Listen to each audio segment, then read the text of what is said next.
Good morning, guys. We are working on theological methodology of pastoral counseling, and this is the last session. Because this is the final session, we're gonna just finish what the local churches can apply the pastoral counseling. That's quite important, and we will touch that for last two sessions, and this is the last one. Local churches, many people are thinking that church is for evangelizing. That is right. Spreading gospel and practice the love. As Jesus said, love yourself, love your God, and love your neighbor. Well, actually, he just summarized the whole Old Testament as two: love your God, love your neighbor. Well, but most churches are focusing on those two things,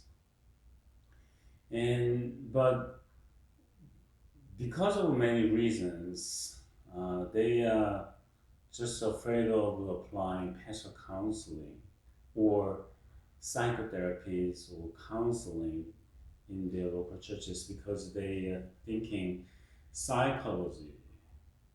That is kind of old-fashioned thinking, but psychology is somewhat different with theological approach to people. Um, when churches and Christians are loving and helping their neighbors, their thinking psychology is more focused on human beings rather than God. And they used to think psychology is, use kind of more science or something. Um, Actually, that is quite different with what local churches used to practice. Um, More theological. I think that is natural. Churches are theological organizations, but the counseling centers and psychology and psychotherapy labs or institute or hospitals are more focused on science. We don't expect doctors and psychologists focusing on theology. That is kind of awkward, and we don't expect pastors practice more psychology than theology, right? So that is natural. But what about the pastoral counseling? Because we know Christians have mental problems too. We have hardships. We have lots of hardships in our lives, and how are we gonna take care of that? That's why we wanna just use something more counseling, and that's why the pastoral counseling, was developed. Um, but how we can apply pastoral counseling in our local churches and church ministries for not only for the church members but to other people in the local residents.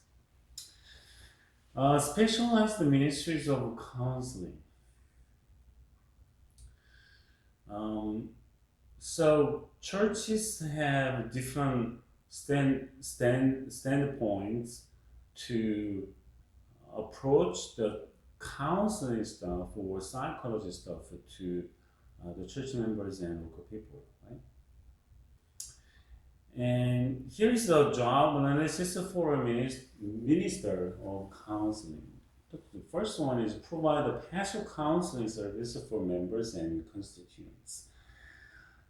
Yeah, pastors are there, and there can be some support groups for pastoral ministries in counseling areas. We can because pastors can be very busy when they have lots of church members. And if the church wants to apply the pastoral counseling to and practice to pastoral counseling stuff to the local people, and just one pastor can be very limited, right? Um, there can be some more support groups on pastoral counseling. But I think that's why it is kind of a good point to provide a pastoral counseling service for members and for local people. But how? That's the problem, right? But it can be very depends on the locations and situations of those churches and the populations and economic situations and social status in geographic matter. Number two is to develop a group counseling program for those with special needs and those who wish to raise their level of creativity in relationships. So group counseling can be effective when they have they can you know just gather those some special people who have kind of a similar or same problems or or um, any other things. I think that they can do that. They can do that by as doing so, like Alcohol Anonymous, AA group, or kind of a DV veterans group, uh, DV victims group, or or kind of there can be more groups for that. But in the local churches, I think um, they can have kind of some groups like who has kind of marital problems, um, who had a group for um, the children. I mean, nurturing or parenting groups, or um, kind of for the young people's group for preparing the next step or changing their jobs or careers. And then they can just gather those people as groups, and then pastors and pastoral counselors can lead those groups, and they can share their feelings and thinkings and how they prepare and um, what are dragging points then just be pulling them down, and well, they can encourage each other too. Okay, so those groups are very effective. Number three is work with the leaders of church groups with the goal of increasing their group's abilities to meet the needs of persons. Yeah. I think pastoral counseling cannot be done by only the pastor. Um, for the better and wider ministries, pastors want to work with the church leaders, and then when they increase their ability to help other people, like financially and facility wise, and they can have volunteers through leaders, and pastors can assign that group for making decisions for the pastoral counseling ministries. So when they work together like that, they can, maximize their ministries in pastoral counseling.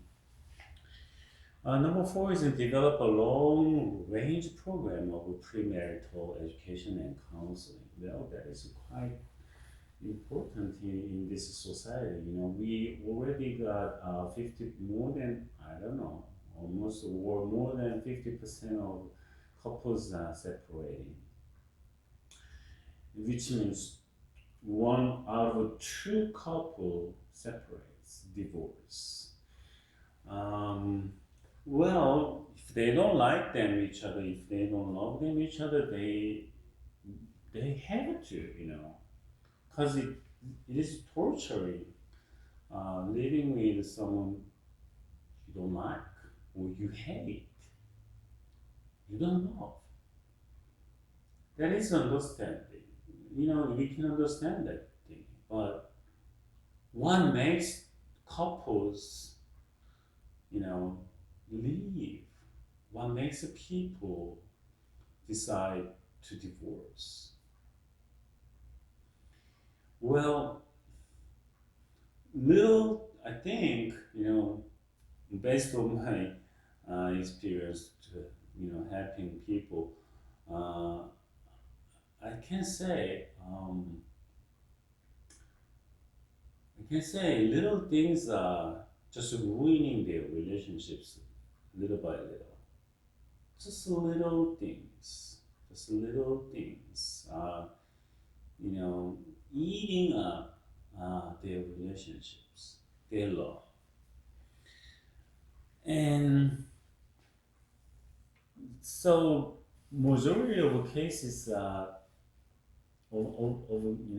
divorce or separating um, are started with the little things. Well, there can be big things, but usually the little things for a long time, and they finally decide to separate. Um, but who's gonna hurt?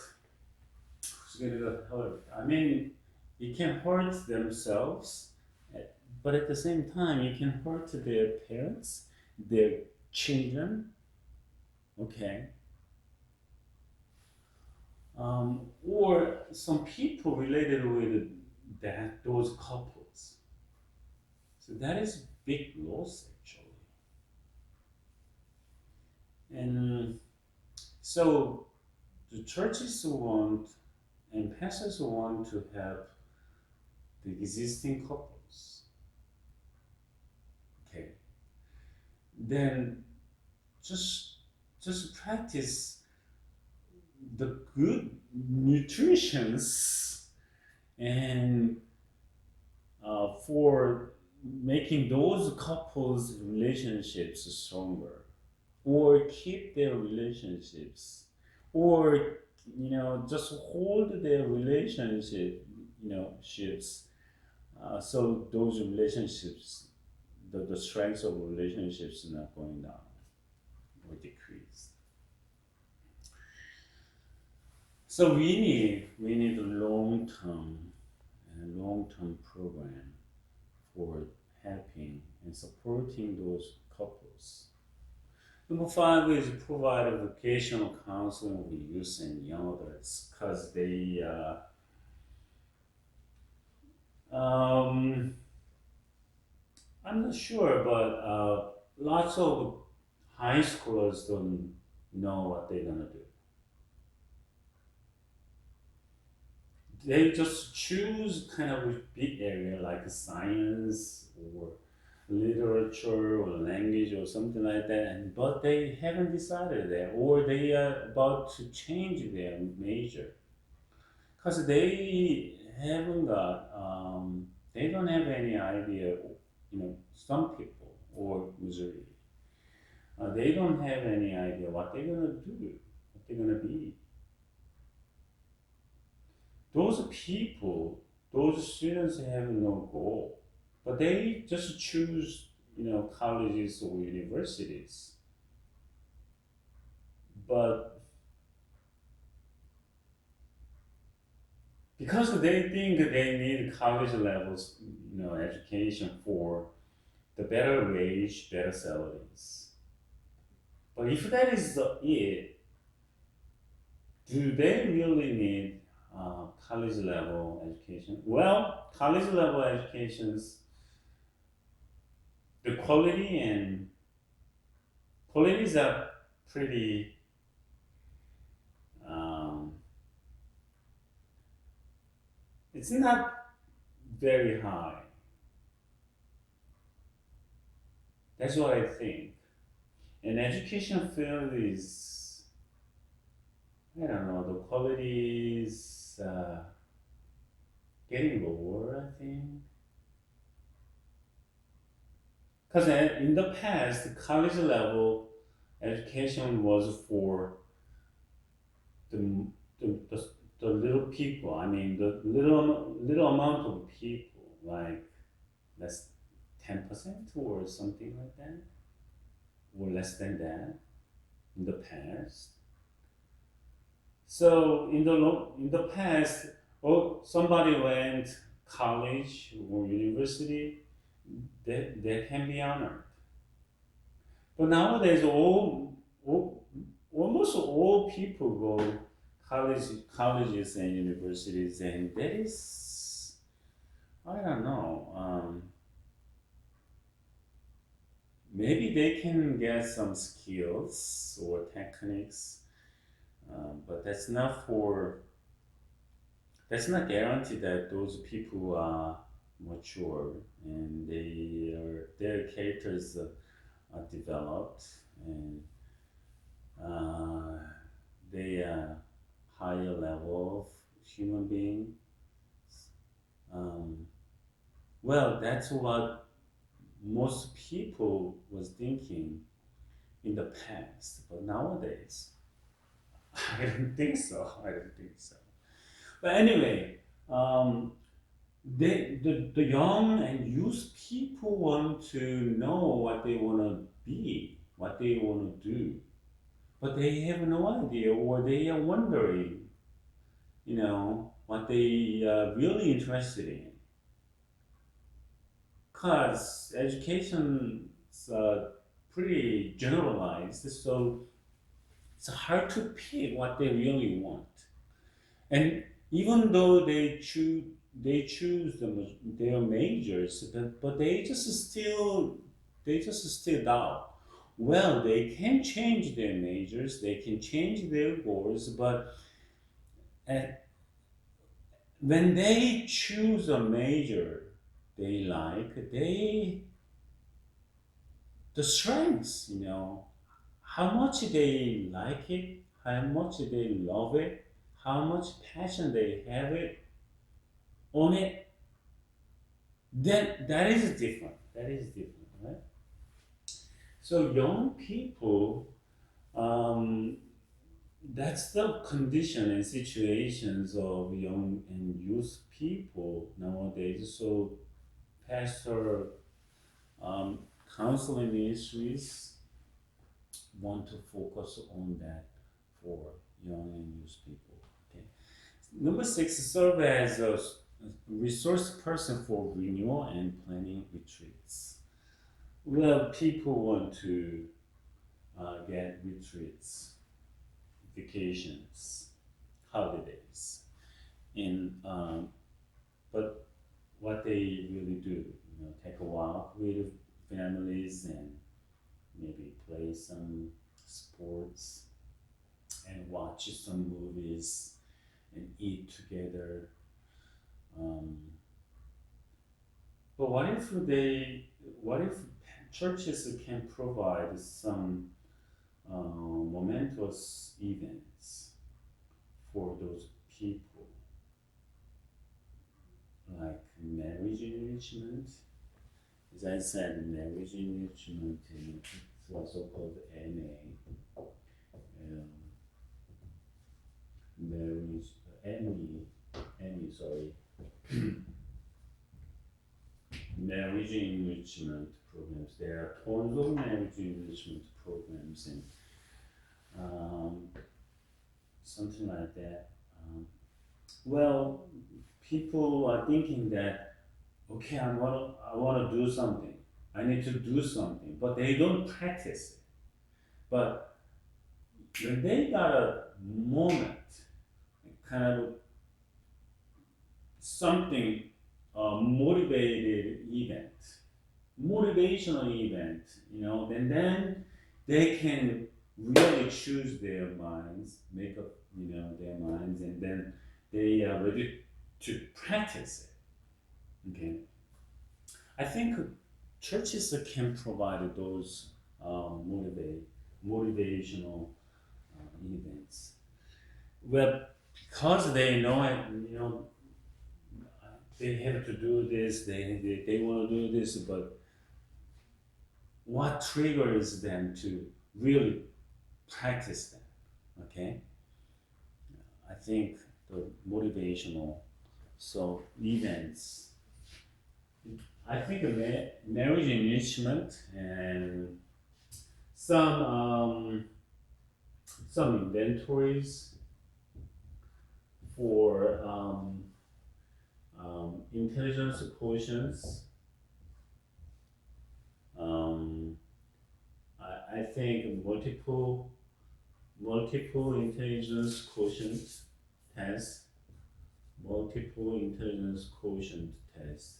Okay, there are lots of tests for not only IQ, but there can be, IQ is pretty limited. When you have a brain, IQ must be, dissipated. Okay, it's not everything. It is important. It is important, but I'm not saying it is not important. It is important, but it's part of it. Okay, it doesn't tell everything. It doesn't tell you that you are smart or not smart. Because, well, in this area, some people can smarter, and some people are not smarter than, other people. But it doesn't decide that, what about the other, the majority of other area of your brain, intelligences. Okay? So there can be space and interpersonal, intrapersonal, and music, or kinesthetic. Or there can be many other intelligences in one person. So, and then we wanna just those things, and some other things can be applied to the retreat planning and renewal.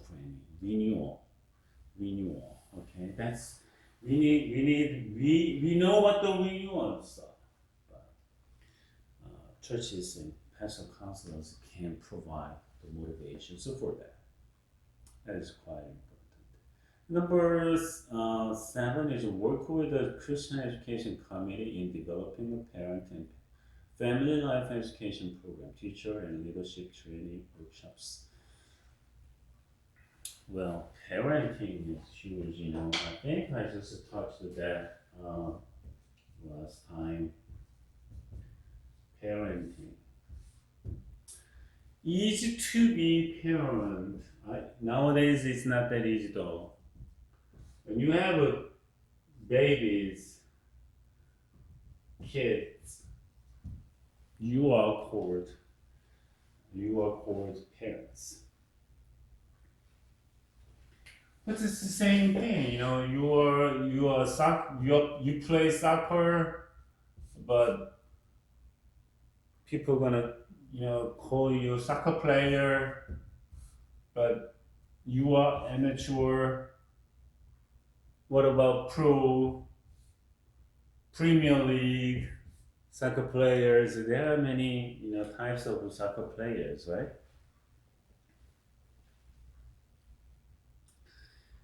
If you have just kids, you become a parent. It's like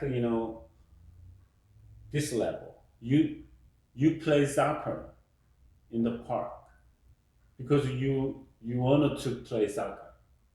But are you Premier League soccer player? No, not yet. So this is the first day you play soccer, and you think you can play in the Premier League? No, it's hard to get in. But even though you are getting there, you're gonna be a wallflower in the field because you don't do anything good, right? Can you run 90 minutes? I mean, 45 minutes each. Do you really think run that much? Do you know how many kilometers and miles soccer players run for a game? Sometimes they have to, sprint for the goals, and they have to, bump each other for taking the balls out or controlling the ball and keep the balls.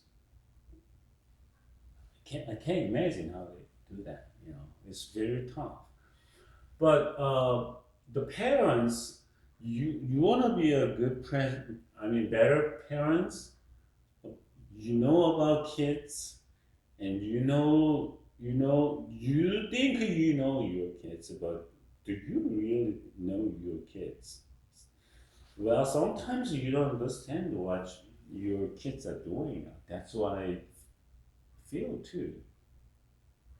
Okay, it's, many times, kids are gonna make you frustrated.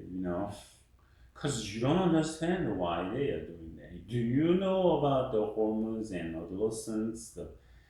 There are tons of things you don't understand what's going on in your kids. You went through all those things, but still, as a parent, you know, maybe you could understand what as yourself when you were kids. But now you are parents and you have to understand your kids as parents. That is a totally different, right? Well, we can say, son, I hope you have the same boy like you and you can understand me. Well, they they can, but they cannot too. Also, I mean, because they can understand themselves as them because you know, they see themselves, but sometimes they don't understand what they, themselves too, because they don't know what's going on in themselves too.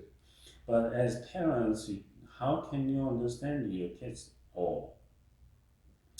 So, parents want to know how many times your babies need to eat, I mean, suck up the or drink the milk, um, how to change the diaper, how to watch your babies. That is very tricky.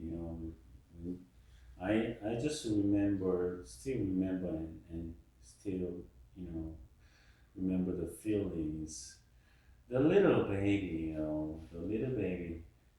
Have you ever watched your baby? You want to make your room temperature warm, okay? You want to make your room temperature warm, and you want to just keep uh, set the kind of water temperature too. It's not supposed to be too hot or too cold, right? And you have to learn the order. You, you know how to what's the first thing you have to when you wash your babies? You have to learn how to hold your babies, right? There are many things, but when your kids are 3 or 4, you need to talk. My goodness, what about you have a conversation with your kids, when they are 20s, teenagers? We need to get ready for that. Parents need to know um, the real things, and they have to get ready for their kids as time passes, as they grow. Parents need to. Well, we just spend lots of times for learning by mistakes. Well, that is how we learn. But what if we know a little bit more in advance? We can get ready for that. We're gonna make mistakes still, but we can minimize our mistakes, and we can just change our attitudes and um, the goals and how to teach them, how to train them, and something like that. So that is important. But majority of parents just have a babies. And we are parents. I know you are parents, but are you what level are you in as parents? So Christian Education Committee in local churches want to provide good parenting programs for church members and for local people. You can invite local people so you can teach them the right things.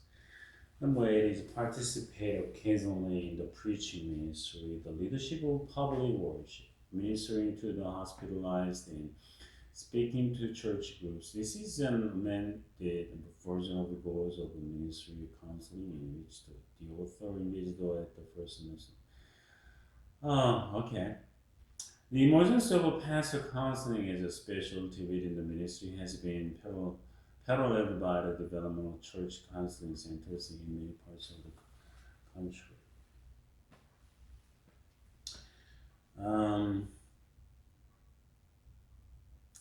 When I was in seminary, professors used to say pastoring, pastoral ministries is kind of a general art.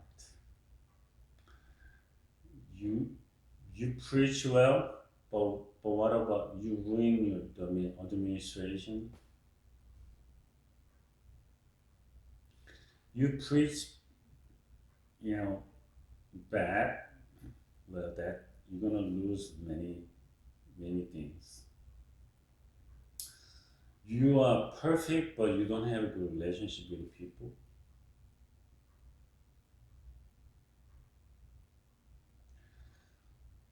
Well, everything is great. You preach well, but you sing horribly. There can be many, things. So things pastors need to know and learn practice, and that is very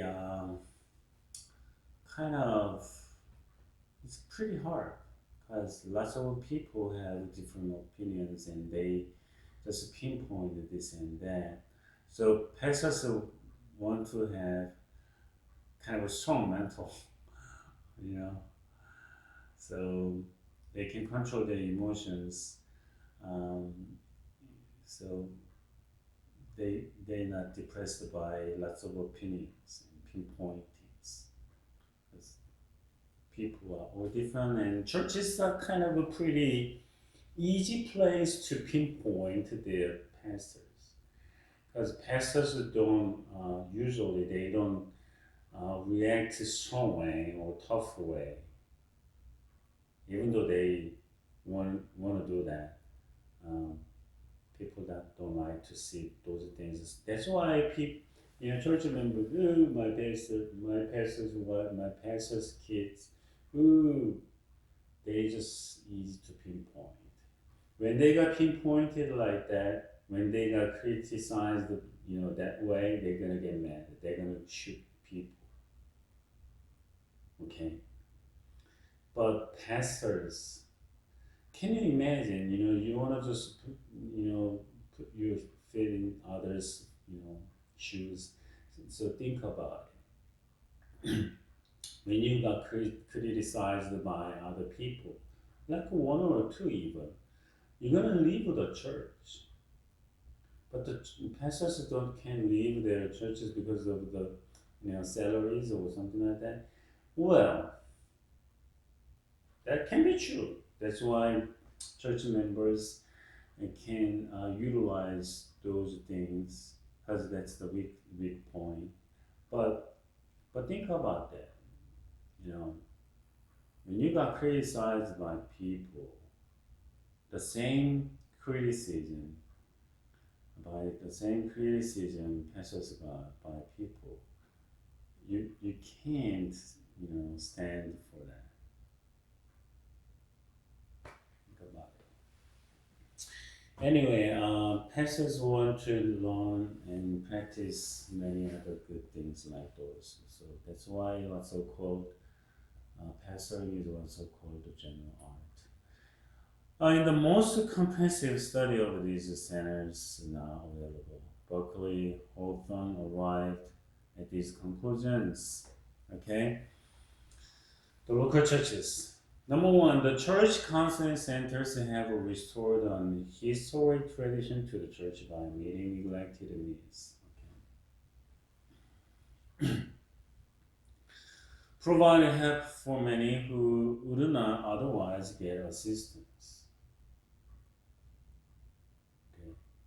Because churches helping people not only the secular way, but they want to just add or they have another goal like practicing loving your neighbor. That's another way of loving your God, because you don't love your the local people you can see. How can you love your God you cannot see? Okay, that's what Bible says. So you want to just practice love to people, and some people they need food, but at the same time they need spiritual support. So churches don't want just just give away some food. What about the spiritual stuff they can expect, or they don't expect spiritual help but only food, but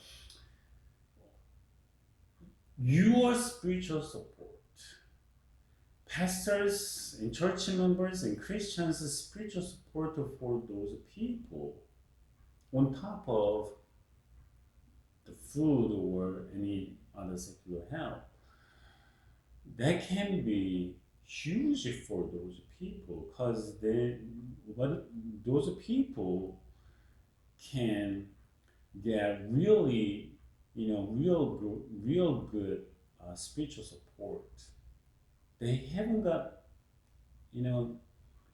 from any other places, from any other people. Number three, perform a significant community service by functioning in part as a retreat agency. So you want to just provide retreat programs and some kinds of programs related with retreat, and then you can they can be wonderful church ministries. Number four, made it in the prevention of more severe disturbances. There can be, I think prevention is more effective, more, important than treatment or curing. We can expect what's gonna be happening. When couples get married, we can expect their relationship gonna get in trouble, in the future. The matter is, it's gonna be happen in near future or um,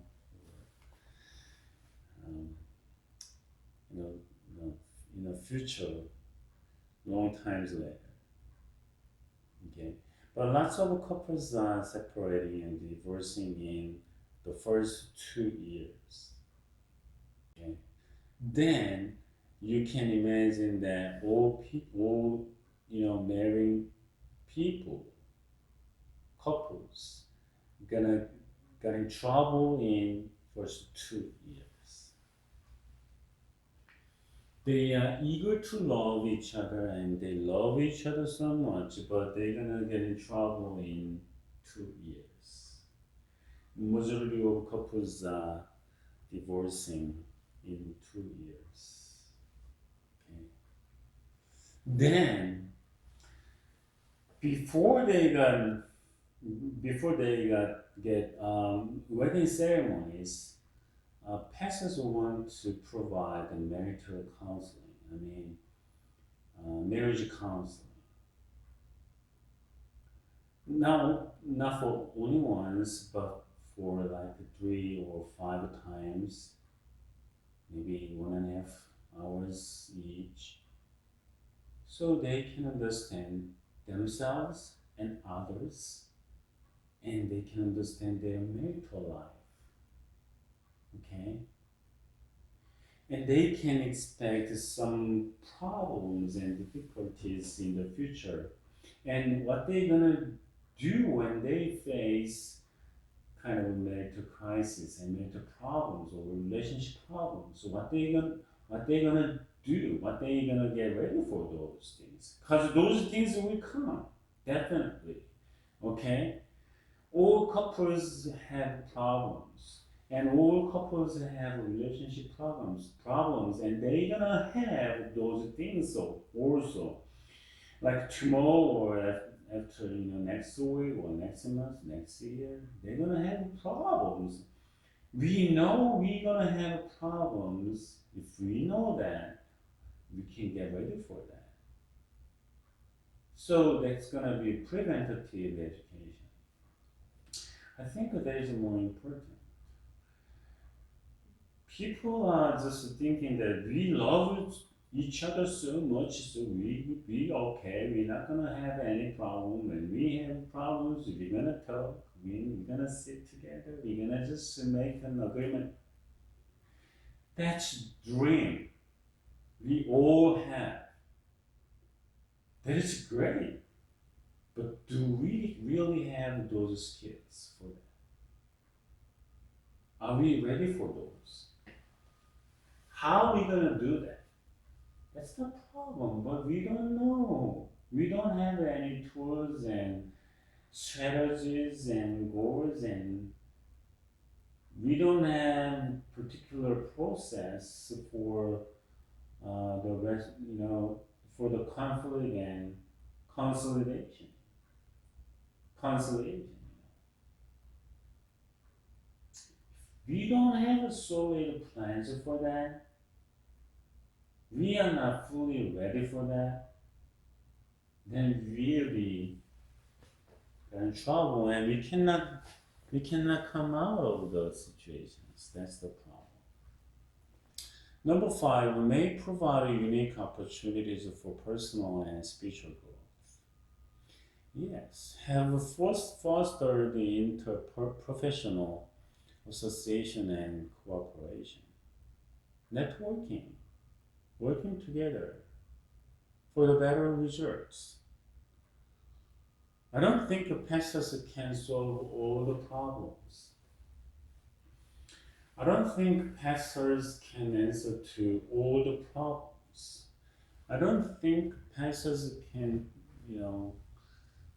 just make all the relationships strong, so they're not gonna separate. I don't think so. Then how we can just help others? We need to work with others so we all can support those people. Okay. 7, demonstrate another dimension of interdenominational cooperation. Okay. And number 8, provide a clinical setting for advanced training in pastoral counseling.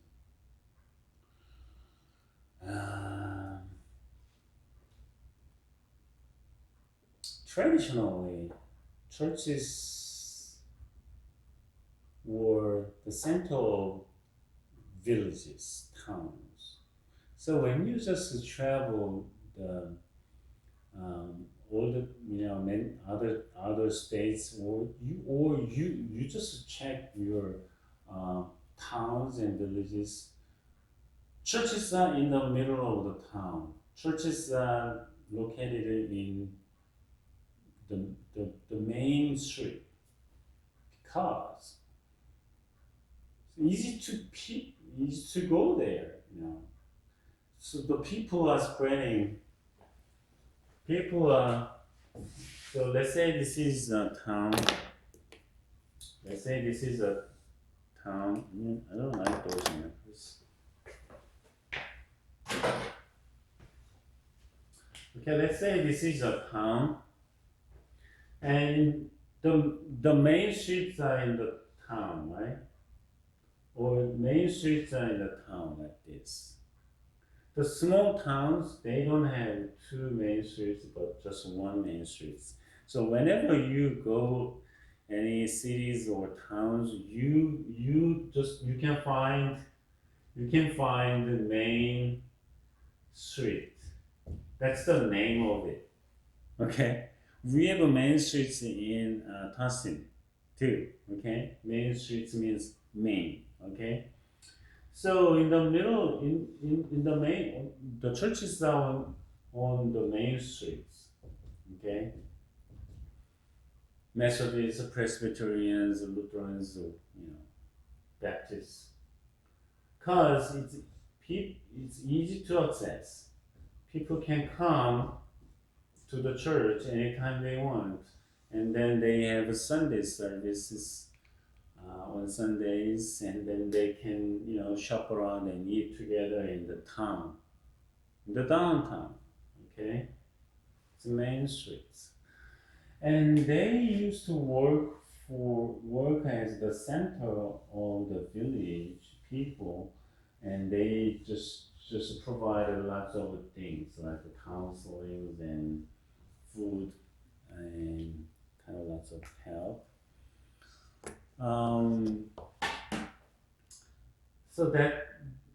So wherever you go in the United States, you can see all the churches, especially all the churches are located in the downtown.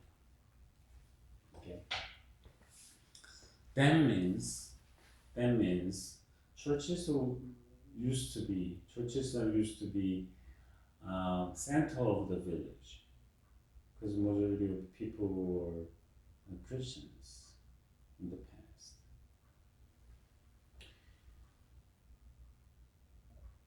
Then how the local churches can provide the pastoral counseling services to those people as the center of help.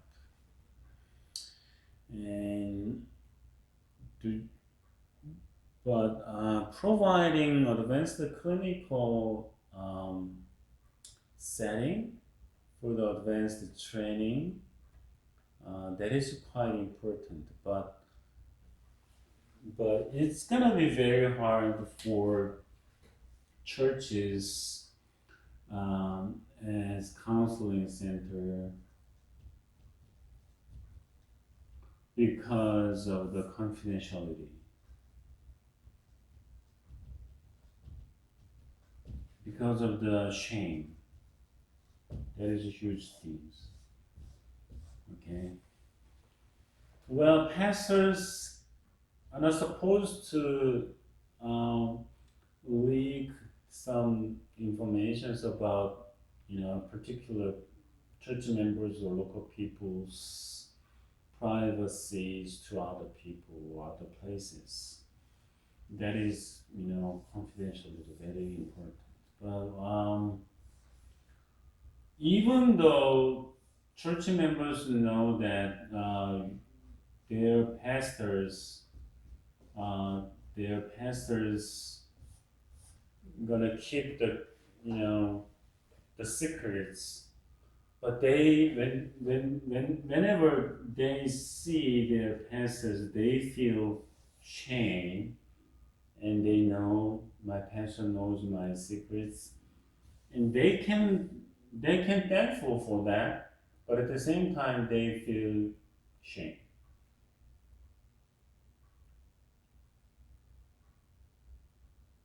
Okay, so they leave their churches. But in the past, there is only one or two churches, so they don't have anywhere to go. So they have two choices. You just stay at their church, or they don't go to church because it's hard to leave the town. Okay. Well, whenever you just open your all the secrets to your pastor, and whenever you see your pastor, you think, oh, he knows or she knows about me. I'm feeling shame. That's the that's the one of the main reasons people, church members leave their churches, because they feel shame. When they just open their secrets to their pastors, they they had to open that for getting help from their pastors, but after that they feel shame. Okay. But what if you train the kind of advanced level of pastor counseling to the lay people, and what about the confidentiality? What about the shame? So lots of churches and pastors don't recommend churches to have a counseling center, but they want to just set counseling center, out of the church. They just set they can set a counseling center at another place, but it's hard to have that counseling centers in the churches. 10. Confront American Protestantism with a challenge to extend and expand the ministry of counseling. Spiritual healing and pastoral counseling. Since all healing involves the release within a person of God-given growth, versus all healing is spiritual healing. Yeah. Even you got cut. I got cut in my hands on the day, but I was working on my hand. You got cut. You got cut. Your hands like this, and you got you got bleed. So, and then you heal. You heal this. You heal this. You got treatment. But you can be, your feelings and your thinkings and your other physical conditions can be better because of this. Because of this. What if you feel shame? What if you feel kind of ugly because of the cut? And that can be affected to your spirituality too, because all things are mixed together. This is the one. Our body and mind and thinking and spirits are not separated. Those are all in together. Okay, so even little things can be influenced to other things. Okay. Well,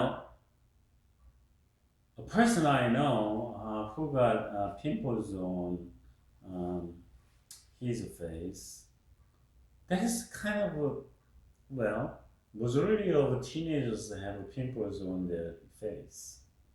Okay, it is kind of natural. I used to have lots of pimples on my face and bodies and back when I was in middle, kind of middle school and high school. But it got disappeared when I got married, and then later on. Sometimes I got pimples too, still. But the person who got pimples, he got so frustrated and he didn't like it. Well, who's gonna like their pimples on their faces? Nobody likes that. I didn't like it, but I didn't care, much. But sometimes I care. When I wash my face, I felt, something, not smooth. It's like it's rubbing the little pebbles or something like that. And after the washing my face, I got kind of blood and some from my face because I touched the pimples hard. That was gross, and but that was funny too. But the person I know, he didn't like it too much, and he was thinking too much, and um, he hated the pimples, and he hated his face, for a long time, and he lost his mind. He got mental disorder because of it, and because of many other things. But one of the big reasons were the pimples.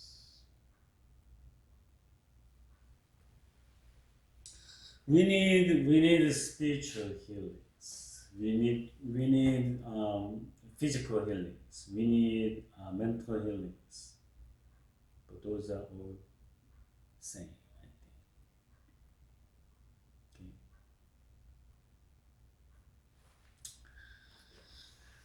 Okay. Since all healing involves the release within a person of God-given growth forces, or healing is a spiritual healing, yes. Actually, what the term usually describes is approaches to healing making primarily use of traditional religious forms and instrumentalities such as prayer, communion, the laying on of hands, and anointing with oil. So we need spiritual healings. Both the spiritual healing and the pastoral counseling approaches are useful in local churches program.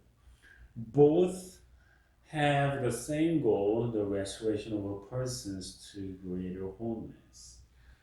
Christians believing that God created us, and God just put His images in us, and when we lose our bodies, and when we lose our mind, when we lose our spirituality, and then we just lose some, you know, we just hurt or lose the God's image, and in some ways, and that's why we want to just support and heal and just help people to restore the great image, the body, mind, and spirituality. Okay, spirits. The physical danger in the spiritual healing emphasis is that it will encourage persons to delay or neglect using the resources of medicine. A sound approach, of course, urges the use of all channels of God's healing, including the full range of medical resources. Psychologically, spiritual healing may encourage unhealthy dependence on the leader and encourages the expectation of cures from the outside and not involving struggle with the inner problems. Okay. This is the last one. The emphasis in counseling on respect for the orderly cause-effect sequences in the world of psych, and on the necessity of a person's growing his responsibility for his own inner life can help to counteract a tendency in spiritual healing to function in ways which encourage magic or the temptation to shift the total responsibility to God. Training in counseling can help minister uses authority constructively in healing rituals. Thus, counseling and spiritual healing methods are complementary instruments for enhancing the wholeness of a person's. So pastoral counseling is not the only pastoral ministry, but it can work with, linked with other ministries, like providing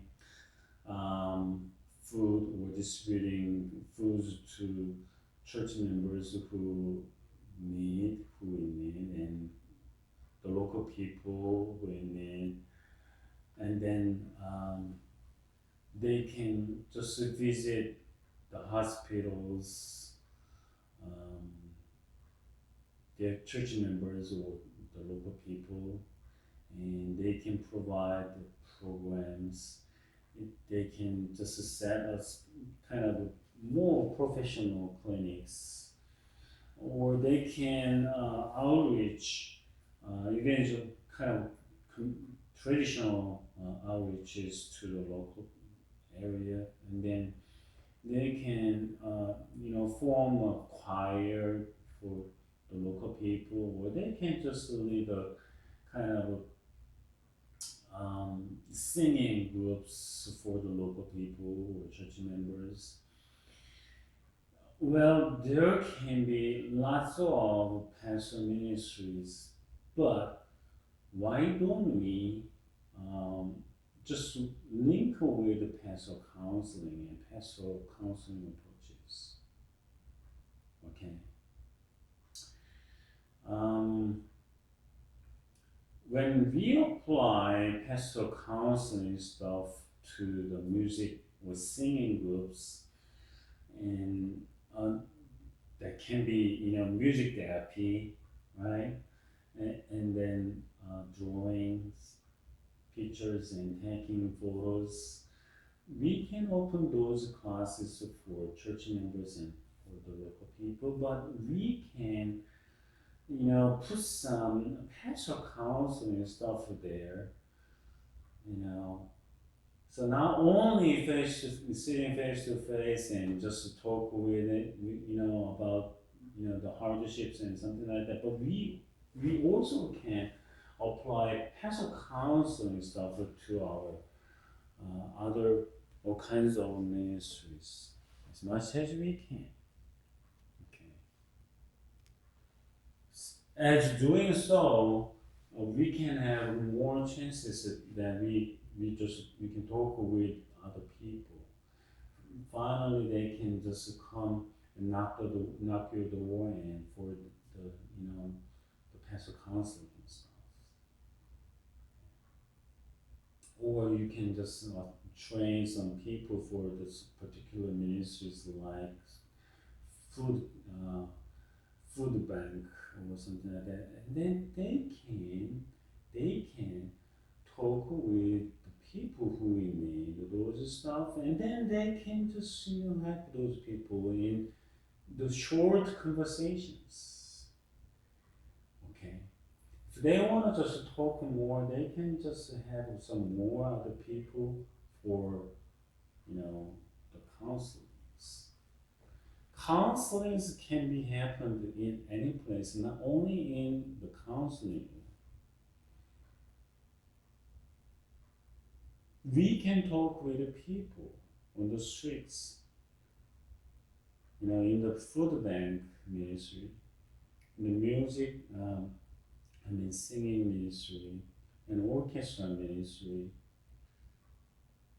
But when we think a little bit more about the pastoral counseling, and we want to just help those people who participated in other ministries, we can help them. We can touch their minds. We can just support their situations, and we can just support their spirits. We can educate them. We can train them. We can help them in many ways, as much as we can. So don't just distribute the food from your food bank, but we can train food bank volunteers so they can just help people when they distribute the food they need. Here's your food. God bless you. Or what about you just take a moment? How are you doing? Happy to give it to you. I hope this can be help you. What's going on? When you need that. Do you need anything? Do you need any other help? Beside the food. Do you need any? Do you need more help? Okay, something like that. When you visit hospitals and for the patients, your church members and or the local people, and how are you gonna just greet them? How in what eye level you just talk with your those people? When somebody look down you, how do you feel? How do you feel? How are you gonna make the eye level? How you can set it? How you can talk to the patients? A person I know who she used to just come with me for visiting hospital people and hospitalized people. She usually tell people God has special plan for you, so you guys in the hospital right now. Just think about it and thank to God. Oh my goodness, what she's talking about. If I'm the patient who heard that from her, I just wanted to say that God will have a special plan for you so you can be hospitalized like me. And you thank God.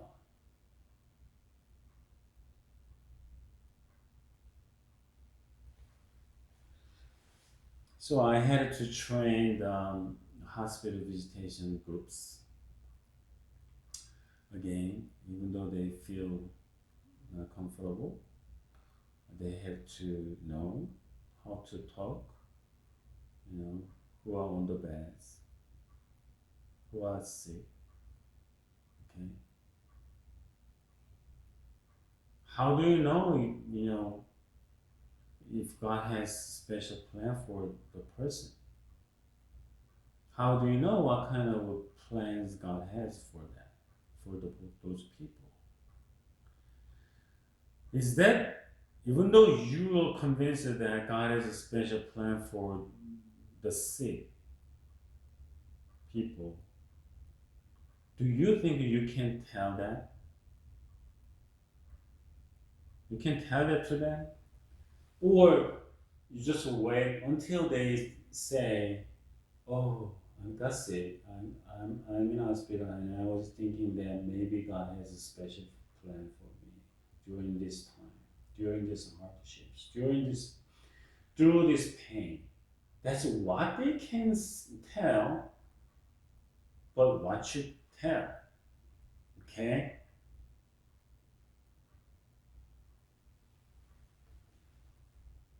And don't say, I knew it. Don't say that.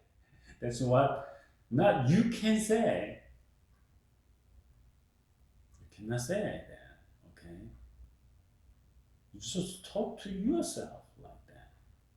Don't talk to others. So we have to learn many other things, and we need to train the volunteers, many things like that. So by doing so, we can develop lots of things. Okay. Thank you for taking this class, and I was very happy to. It's been my honor and joy to share those things, and hopefully I just you can apply those things to your ministries and enrich your ministry. Not only marriage enrichment, but ministry enrichment too, by doing and by practicing those things. And be wise to apply those things you learn from this class to your local churches, because all churches are different, and all churches situations are different, and all cases are different. So we need to be wise. We need to be wise to adopt and practice those things we learn.